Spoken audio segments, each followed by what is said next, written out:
Hey, it's Ryan with S&B, and today we're going to be doing an install video on our 03 to 07 Super Duty crew cab mounts. I'm going to go ahead and show you everything that comes in the kit if you order. This is part number 81-1001. We also sell these for the regular cabs. So first, sticker exploded views. Here's one of the mounts themselves. There's a lot of different components here, and I'll go over all that in a second. But that's the entire mount, and then we also include core support mounts now too. A little different shape, but our same silicone and that same great rod. Now we've started including a check fixture as well. So this comes with every one here, and it's just a water jet cut piece of plastic that basically lets you know when your mount's been fully compressed. So if your Loctite on that bolt might have bound up, this will tell you that, hey, that bolt didn't go in far enough, your torque wrench might have gone off, but your mount's not fully compressed. Next thing up, you get some Ford OEM hardware bolts and nuts. So we just wanted to make sure that you're safe. We don't want you reusing any of your old bolts, so we just included bolts for every location from Ford in our kit. Now we're going to go over the tools required for the install. You need a good torque wrench that goes up to 60 foot-pounds, a good breaker bar slash ratchet. Socket-wise, you're going to need a 15/16, 13/16. Those are going to be for all of your actual body mount bolts. And then an 18mm, which is going to get you all of your seat bolts and your core support mounts. And then I like to use an 18mm open-end box wrench to get the back seat bolts underneath the seats. So it's just a little easier to break them loose. And then I like to use a panel popper on the two front kick plates underneath the dash. There's a Christmas tree that just comes out real easy with those. And then a Torx 50 for the front seat belt bolts. And on some of the older trucks, you're gonna need a big Torx 55 to remove the seats. The 04s, 03s, some of them like to use the Torx instead of the 18mm to bolt the seats into the body. S&B recommends that this installation is done by a qualified professional in a professional environment and done in accordance with the Ford Service Manual. Any attempt to do this at home or with a floor jack or using an impact wrench will void your S&B warranty and can cause unnecessary risk to yourself or your vehicle. Now we're going to be removing the back seat from the truck using an 18mm socket. Some of the older trucks use the Torx bit I talked about earlier. We're just going to go ahead, there's one bolt here, two on the other side mirroring that, and I'll show you the ones behind in a second. So now that we've got the front bolts removed, I went ahead and flipped the back seat up and folded down the cargo storage area, and you can see the bolt right in here. There's 3 locations where these bolts are across the back if you have the split seat. And this is just going to be an 18mm. I just like to use the open end and come in here. I already had this one broken loose. But once you've got it broken loose, you can just go ahead and use your fingers. Now that we're on the other side of the vehicle, on the split side, there's another bolt in the corner right here on the far passenger side, and then one right by the 60/40 split. Both 18mm. I'm just going to use that same wrench, break them loose, and then take them off by hand.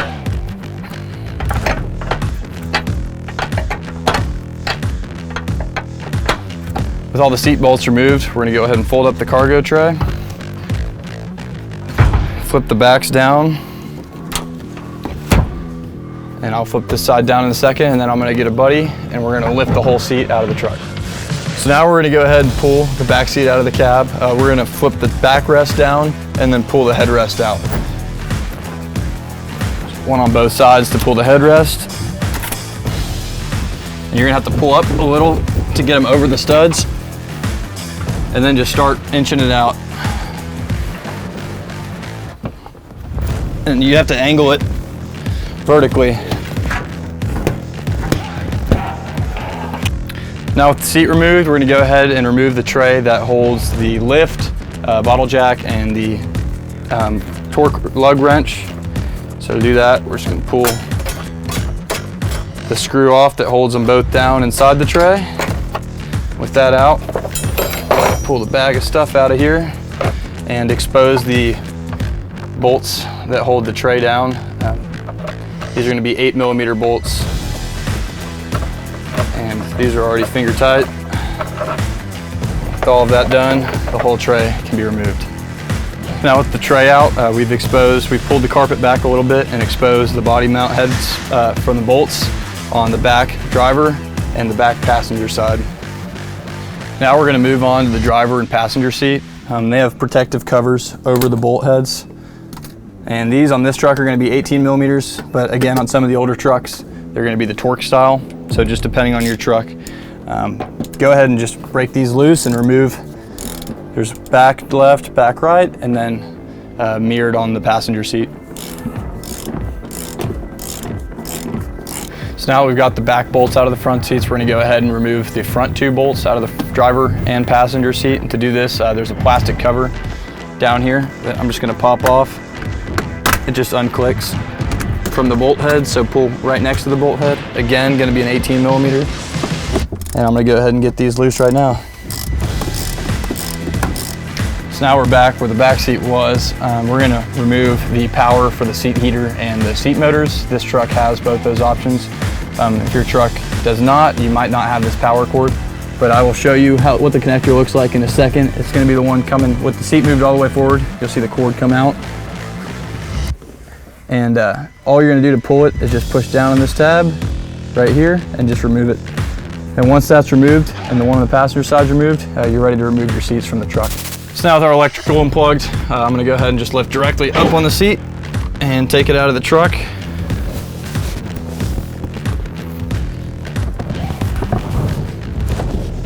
So now we're going to go ahead and peel the carpet back to reveal the body mount that's right here and then mirrored on the driver's side as well.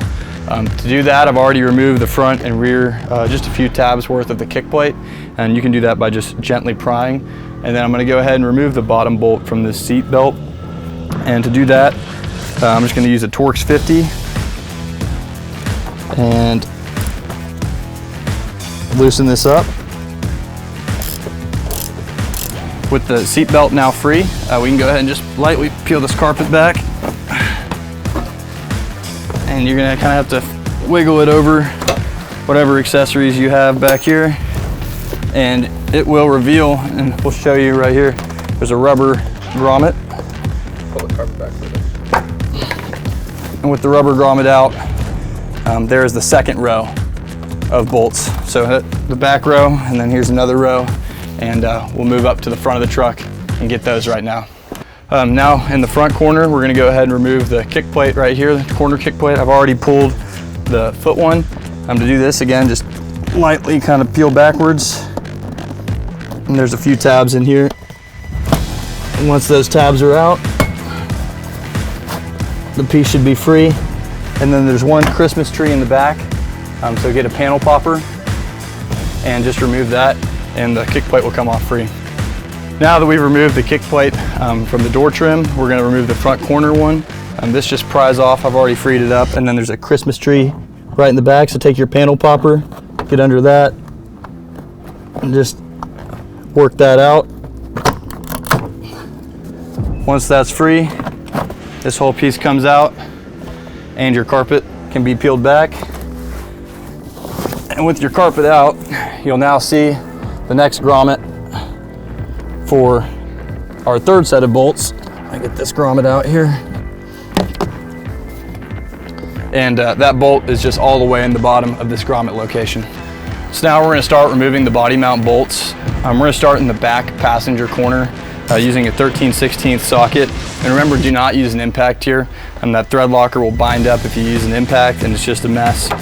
So I like to just break it loose by hand and run them all the way out by hand. And this just ensures that you have a good installation. So now we're going to remove the driver's side rear most mount bolt. This is going to be a 15/16 socket. Again, just breaking it loose by hand, and I like to run them all the way out by hand. Now we're going to do the in-cab middle row of mounts. Again, 15/16 socket. Just roll the carpet back. I like to use a long extension just to get above that carpet. Now we're on the passenger side middle row, and this is again going to be a 13/16 matching up with the furthest back row. And I like to use that long extension, as I was saying, on the other side, just to give me room to get over this carpet when I have it rolled it back. And now we're going to do the final row of the in-cab bolts right underneath the brake pedal using the 15/16 socket. And one more time, I'm just gonna reiterate, breaking them loose by hand, running them all the way out by hand. Now I'm gonna remove the passenger side frontmost mount back to the 13/16. Same location as the driver's side, just opposite corner. And these are pretty tight, generally. So now we're gonna remove the two front core support nuts. And right by your intercooler boot, deep 19mm. I like to use a few extensions with some swivel heads on them just to get me all the way down there and around the AC pipes. And once that's loose, we'll move over to the driver's side. And it's pretty hard to show you on the driver's side as it's underneath the airbox, but it's exactly the opposite of this location. And same thing, just snake your extensions down in there and it'll come right out. So we're gonna get the cab up right now. Only make sure you lift just high enough to remove the mount. We're leaving everything attached, so we can't lift the cab crazy high here. So I like to go maybe 1.5 inches off the mount itself, and then just be careful when you're doing it. So now that we've got some separation between the cab and the body mounts, we're gonna go ahead and just remove each corner. The bottom of this mount had already fallen off, but it should just slide right out.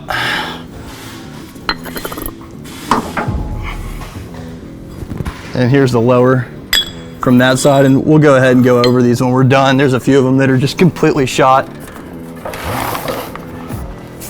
For example, like this one right here. I'll wiggle it off, but you'll be able to see in a second. I mean, there's no foam left at all. I mean, that mount was just sitting metal on metal. Now we're underneath the truck here on the front driver's side frame rail. I'm using a 19mm. And then I've got my friend holding the body mount from above, using just a big pair of channel lock pliers, but you can use a pipe wrench as well. And all you're doing with the guy on top is trying to make sure that the mount doesn't spin while I loosen it up down here. And it's kind of a challenge. So you're gonna have to figure this one out a little bit on your own. And there, it just broke loose. So now we've gone ahead and removed all of our body mounts from the frame rail, and here I'm just holding two examples of why you bought your SMB mounts in the first place. You can see all the foam's deteriorated. As you're going over mounts, it actually sits, as you're going over bumps, you're just hitting metal right here against your frame rail, hearing a clunking noise, truck's riding really rough. So with that said, we're gonna go ahead and get our SMB silicone mounts out, start getting them into the truck. We've got 2 pieces of paper that come with each one. This tells you, the exact correct index of each mount, how it installs into the frame. And then we have 2 mounts that are different in here, our core support mounts. And there's also, this shows you where those go in the frame as well.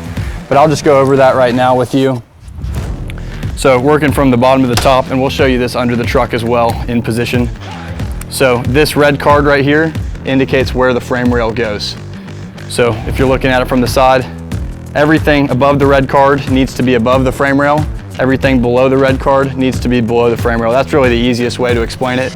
So when you go to put them underneath the truck, just pull it at the red card. Remember to remove the red card. And then everything underneath that comes from the bottom. Everything from above that comes from the top, and you're ready to get them in place.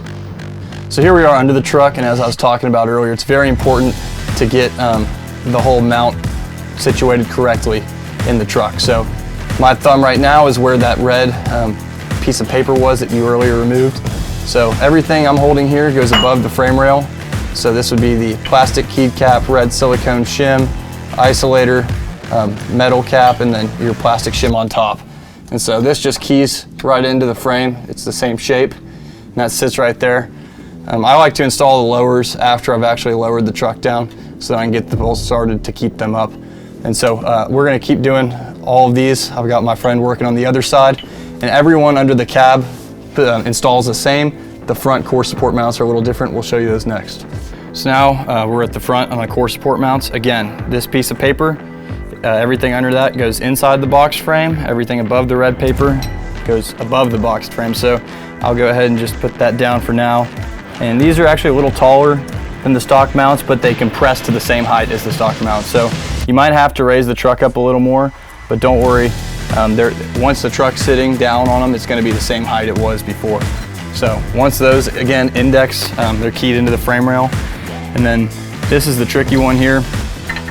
And I sometimes like to do these, I'll set them in here right now, but I'll come through later. I like to get it right above my bolt hole, and then I'll come through later and insert the bolt from the bottom once the truck's sitting down in the mount, so then it's easy to get that nut on the top and keep it all in one place.